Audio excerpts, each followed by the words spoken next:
August events బాధితులకు శుభవార్త. హైదరాబాద్ లో కన్సల్టేషన్ మరియు 3,500 రూపాయల colour Doppler test Avis hospitals లో ఉచితంగా పొందండి. Welcome to Suman TV. నేను మీ Suman TV Nag. Court hearings తర్వాత కొన్ని విషయాలు అయితే బయటికి రావడం జరిగింది. అండ్ దీనికి సంబంధించి సత్వర న్యాయం కోసం చాలామంది ఫైట్ చేస్తున్నటువంటి వాళ్ళు ఉన్నారు. అండ్ వెయిట్ చేస్తున్నటువంటి వాళ్ళు కూడా చాలామంది ఉన్నారు. ఈ క్రమంలోనే సందీప్ ఘోష్ మీద కొన్ని కీలక ఆరోపణలు రావడం జరిగింది. అయితే ఏంటి ఆరోపణలు, దేనికి సంబంధించింది అనేటువంటిదే ఈరోజు మనతో పాటు హైకోర్టు అడ్వకేట్ రవీంద్రనాథ్ గారు ఉన్నారు. వారి మాటలోనే తెలుసుకుందాం. హలో అండి. హాయ్ అండి నాగరాజ్ గారు. సందీప్ ఘోష్ మీద RG Kar medical hospital X principal అతని మీద కొన్ని కీలక ఆరోపణలు అయితే బయటికి రావడం జరుగుతుందండి. అది మీరు రివీల్ చేస్తేనే బాగుంటుందని చెప్పేసి అనుకుంటున్నాను నేను. ఎందుకంటే డే 1 నుంచి దీనికి సంబంధించినటువంటి ప్రతి దాంట్లోనూ మనం మాట్లాడుకోవడం జరిగింది. బట్ ఎప్పుడైతే హీరింగ్ విన్న తర్వాత డెఫినెట్గా దీనికి ఒక సత్వర న్యాయం త్వరగా జరిగే అవకాశం ఉందనేటువంటి ఆలోచన అయితే నాకు కలిగింది. అట్ ద సేమ్ టైం కీలక ఆరోపణ అనేది ఇతని మీద రావడం అనేది కూడా ఈ క్రమంలో జరుగుతున్నటువంటి విషయం. ఏంటి సార్ అది? ఆగస్టు 8 ఏదైతే కలకట్టాలో జరిగినటువంటి రేప్ అండ్ మర్డర్ కేసు సంబంధించి ఏదైతే సంఘటన జరిగిందో, నిన్న సెప్టెంబర్ 8కి 30 days కంప్లీట్ అయిందండి. 30 రోజులు పూర్తయిన తర్వాత ఈ సంఘటన ఇప్పటిదాకా జస్టిస్ రాకుండా వెస్ట్ బెంగాల్ వ్యాప్తంగా, ముఖ్యంగా కలకట్టా మహానగరంలో ఈ రాస్తారోకోలు, ధర్నాలు, హర్తాళ్ళు మొత్తం ఒక యాజిటేషన్ చాలా తీవ్రతరంగా జరుగుతున్న సందర్భంలో ఇది కేవలం ఆ రాష్ట్రానికి మాత్రమే పరిమితం కాకుండా ఇది జాతీయ స్థాయిలోకి వచ్చింది. టోటల్ నేషనల్ అంతా మాట్లాడుకున్నారు.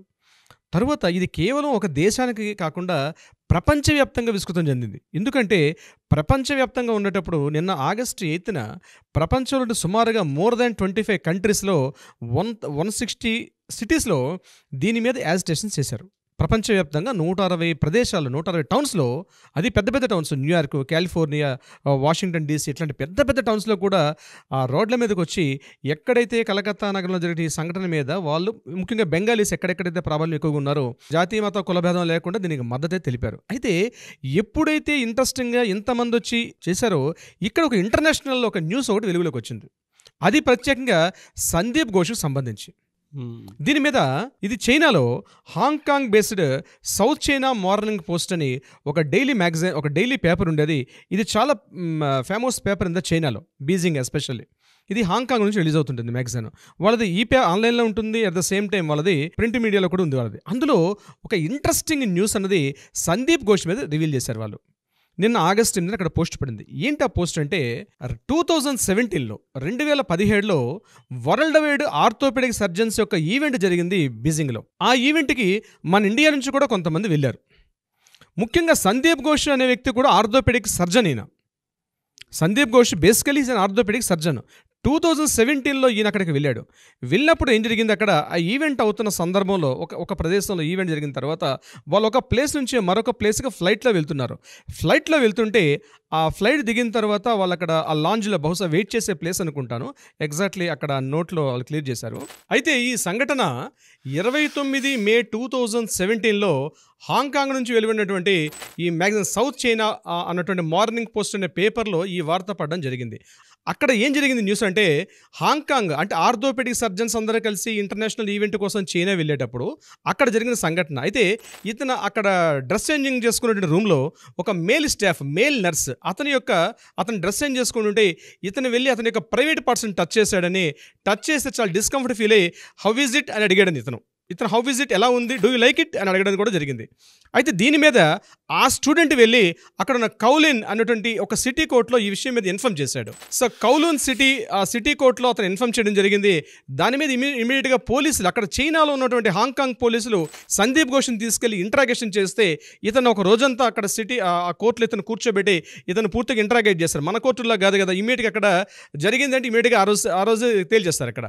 సో చేసినప్పుడు దీని గురించి అడిగారు, నువ్వు చేసింది కరెక్టే, తప్పు కదా అని అడిగినప్పుడు ఇతను అంటే సందీప్ ఘోష్ గారు ఏమన్నాడంటే, అతని యొక్క షోల్డర్ డిస్ప్లేస్ జరిగింది, నేను సరిచేసే ప్రయత్నం చేసిన తప్పించి నేను ఏమీ చెయ్యలేదు అని అతను చెప్పడం జరిగింది మన సందీప్ ఘోష్ గారు. అయితే దీని మీద పోలీసులు, మరి డూ యూ లైక్ ఇట్ అని క్వశ్చన్ వేసావు కదా, దాని గురించి ఆన్సర్ చెప్పంటే ఇతను సరైన సమాధానం చెప్పలేకపోయాడు.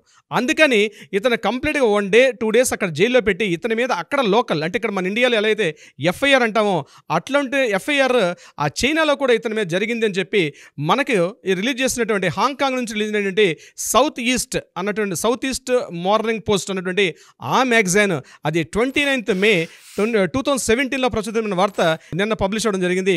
దీని మీద మరొక ఇంట్రెస్టింగ్ న్యూస్ అనమాట ఇది యాక్చువల్గా ఇది.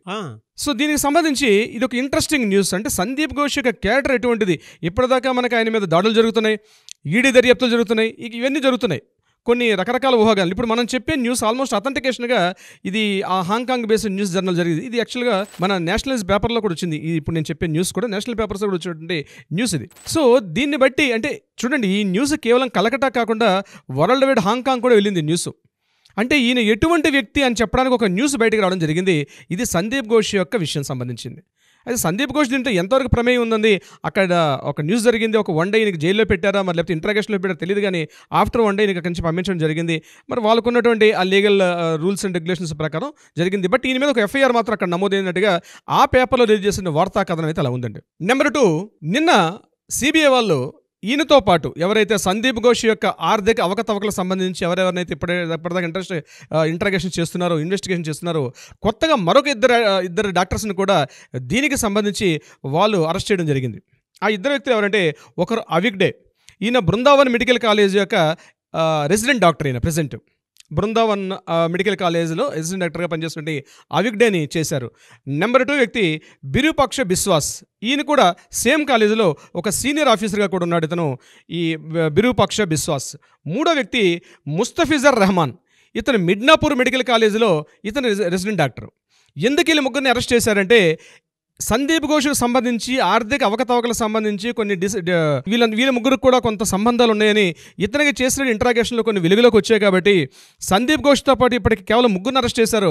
ఆ 3 ఎవరంటే, ఒకరు అఫ్సర్ అలీ ఖాన్ అని చెప్పాం, రిప్లెక్సింగ్, 3వవాడు సుమన్ హాజ్రా. ఇది మనం ఆల్రెడీ మాట్లాడుకున్నాం దీనికి సంబంధించిన వీడియోస్లో. సుమన్ హాజ్రాకు ఒక మెడికల్ హాల్ ఉందని, ఆ మెడికల్ హాల్కి బయోమెడికల్ వేస్టేజ్ అంతా కూడా ఈయన కలిసి ఉన్నట్టుగా ఒక జరిగింది. అలాగే రిప్లెక్సింగ్ దేని అరెస్ట్ చేశారంటే, ఒక మటారా ట్రేడర్స్ అని ఒక ట్రేడర్స్ ఉంది. ఈయన కేవలం ట్రేడర్స్ సంబంధించిన ఇక్కడ ఫ్రిడ్జ్లు, ఏసీలు ఇట్లాంటి ఏవైతే సంబంధించి ఉంటాయో అవి కూడా వాటికి సంబంధించి చేసిన విషయం మీద రిప్లెక్సింగ్ అరెస్ట్ చేశారు. At the same time Afsar Ali Khan చేశారు. ఇతనికి ఉన్నటువంటి బాడీ గార్డ్స్లో ప్రధానంగా చెప్పుకుంటాం, ఇతను అక్కడ ఉన్నటువంటి ఇషాన్ కేఫ్కి సంబంధించినటువంటి వీళ్ళ మిసెస్, ఆవిడ ఇక్కడ ఈ ఇషాన్ కేఫ్ నడిపించడం, దీనిలో కూడా హస్తం ఉందన్నట్టుగా సందీప్ ఘోష్ మీద అభియోగాల మీద ఇతను అరెస్ట్ చేయడం జరిగింది. అయితే కీలకంగా ఈరోజు మరొక 3 అరెస్ట్ చేశారు.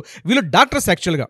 ఇప్పటిదాకా నేను చెప్పిన ఈ 3 కూడా డాక్టర్స్ కాదు, వాళ్ళ టెండర్లో ఉన్నటువంటి వ్యక్తులు. కానీ ఈరోజు అరెస్ట్ చేసినటువంటి అవిగ్డే కానీ, నెక్స్ట్ అలాగే బిరూపక్ష బిశ్వాస్, అదేవిధంగా ముస్తఫిజర్ రెహమాన్, వీళ్ళ 3 కూడా డాక్టర్స్. ఇక్కడ నేను ఎందుకు ఈ విషయాన్ని నేను క్లియర్గా చెప్పగలుగుతున్నాను నాగరాజు గారు, ఇక్కడ సందీప్ ఘోష్ అనే పాత్ర నిన్న మనకు సుప్రీంకోర్టు జరిగిన ట్రయల్స్లో కేవలం ఇతన్ని ఎంతసేపు అక్కడ పోస్ట్ మార్టం ఏం జరిగింది, టైం లైన్ ఏంటి, స్టేటస్ రిపోర్ట్ ఇవ్వమని చెప్పి, అంటే ఆల్రెడీ CBI వాళ్ళకి స్టేటస్ రిపోర్ట్ ఇచ్చారు, దానికి సంబంధించిన ఇన్ఫర్మేషన్స్ జరిగే తప్ప మిగిలిన ఇన్ఫర్మేషన్ ఎక్కడ జరగలేదు. సందీప్ ఘోష్ మీద డిస్కషన్ రాలేదు. కానీ స్టేటస్ రిపోర్ట్తో సంబంధించిన విషయంలో ఒక సీల్డ్ కవర్ ఇవ్వడం అయితే జరిగింది. సందీప్ ఘోష్ యొక్క పాత్ర ఇందులో ఇన్వాల్వ్మెంట్ ఉందా లేదండి మనకి ఇప్పటిదాకా రివీల్ చేయలేదు, అది చాలా సీక్రెట్స్గా ఉంది. సో ఈ రోజు FIR కూడా బుక్ చేయలేదు, మీరు అన్నట్టుగా FIR కూడా బుక్ చేయలేదు. కానీ అసలు ఏం జరుగుతుంది, ప్రతి ఒక్కరు డౌట్ ఉంది. సందీప్ ఘోష్ ఎందుకు ఇక్కడ సస్పెక్ట్ చేసాం, కానీ సందీప్ ఘోష్ ఎందుకు ఈ విషయంలో ఇన్వాల్వ్ చేయట్లేదు సుప్రీంకోర్టు అనుకోండి. ఎందుకంటే మన దగ్గర సుప్రీంకోర్టు డిస్కషన్స్లో కొంత పార్టీ వరకు లైవ్ టెలికాస్ట్ ఇస్తారు, మిగిలిన కొంత హైడ్లో ఉండొచ్చు నేను అనుకుంటున్నాను, ఖచ్చితంగా ఉంటుంది కూడా. అయితే ఈ పార్టీ ఏదైతే ఉందో సందీప్ ఘోష్ని, బహుశా నేను ఎందుకు అనుకుంటానంటే, సందీప్ ఘోషే కీలకమైన పాత్ర కాబట్టి ఇతను సంబంధించిన యాక్టివిటీస్ కానీ రిలీజ్ చేస్తే వెనక ఉండే పెద్ద పెద్ద చేపలు కానీ, పెద్ద పెద్ద ఇన్వాల్వ్మెంట్స్, పెద్ద తలకాయలు ఉండే అవకాశం ఉంటుంది. సో వాళ్ళందరూ సర్దేసి ఉంటారు ఇమీడియట్గా. దీని మీద గవర్నమెంట్లో ఉన్నటువంటి పెద్ద పెద్ద వ్యక్తులు కూడా ఉండే అవకాశం ఉంటుంది. అందుకని బహుశా వాళ్ళు దాన్ని పబ్లిక్లోకి రాకుండా, న్యూస్ని రివీల్ చేయకుండా సందీప్ ఘోష్ని చాలా కాన్స్పిరసీగా పెట్టడం జరుగుతుంది. రకరకాల సెక్షన్స్ వేశారు, Section 7 వేశారు, కాన్స్పిరసీ కానీ ఇట్లా దీనికి సంబంధించిన చాలా సెక్షన్స్ ఉన్నాయి. మనం ఆల్రెడీ గత వీడియోలో దీని గురించి మనం మాట్లాడడం జరిగింది నాగరాజు గారు. అయితే ఈరోజు జరిగిన సంఘటన దీనికి సంబంధించి ఇంట్రెస్ట్ లేపుతోంది. అంటే ఇది కోల్కతా ఈ విక్టిమ్ దాడిలో సందీప్ ఘోష్కి ఇన్వాల్వ్మెంట్ ఉందా, రకరకాల రూమర్స్ బయట ఉన్నాయి. ఒరిజినాలిటీ తెలియట్లేదు, రకరకాల రూమర్స్ మొత్తం సోషల్ మీడియాలో అక్కడ ప్రభావితుంది. కానీ మనం చెప్పే అథెంటికేషన్ న్యూస్లో మ్యాక్సిమం ఏం జరుగుతుందని చెప్పే ప్రయత్నం మనం చేస్తున్నాం, మనకున్న అథెంటికేషన్స్, మనకున్న జెన్యూన్ ఇన్ఫర్మేషన్ ప్రకారం. అయితే ఇది ఒక వెరీ ఇంట్రెస్టింగ్ అనేది మనకు కనిపిస్తుంది. దీనికి సంబంధించి ఈరోజు 3 డాక్టర్ల మీద కూడా FIR నమోదు చేయడం అనేది కీలకంగా. అందుకే అంటే మమతా బెనర్జీ కూడా దీనికి సంబంధించినటువంటి వాటిల్లో ఎక్కడెక్కడో ఏదేదో తెలియని ఇంటర్లింక్స్ అయితే ఉన్నాయి. డాట్స్ కనెక్ట్ చేస్తే పెద్దగా కనిపించేటువంటి అంశాలు చాలా ఉన్నాయి. అంతే కదా సార్.